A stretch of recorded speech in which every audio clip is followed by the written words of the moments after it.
To represent these subscripts, how to manipulate them, how to rewrite them, what are all the rules.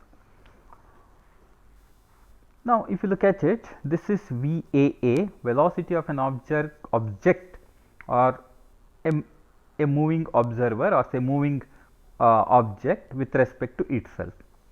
VAA is nothing but VA minus VA. VA minus VA is clearly 0.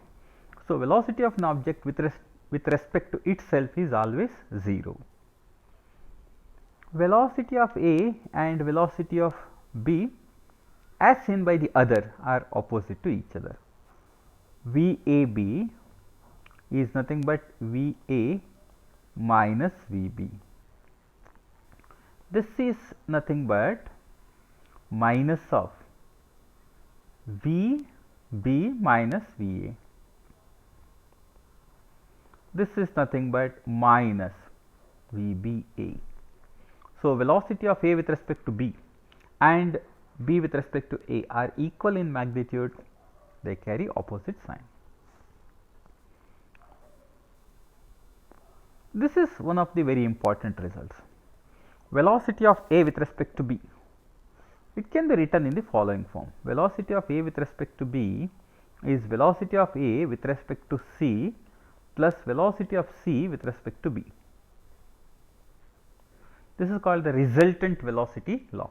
So, velocity of A with respect to C plus velocity of C with respect to B gives us velocity of A with respect to B. So, it can be extended for any number. For example, I can also write it like this: velocity of A with respect to C, velocity of C with respect to D, velocity of D with respect to B. So, notice that this is how I can represent. So, I can go on introducing it, it is endless,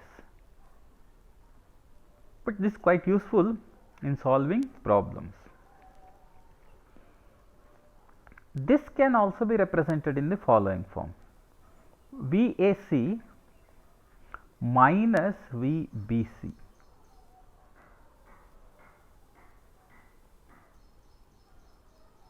Because VCB and VBC are equal and opposite. So, velocity of A with respect to B can be written as VAO plus VOB. Just now we did that. So, I will treat it as VAO plus, look at this, this can be written as minus VBO, or this is VAO minus VBO. This is called the relative velocity law.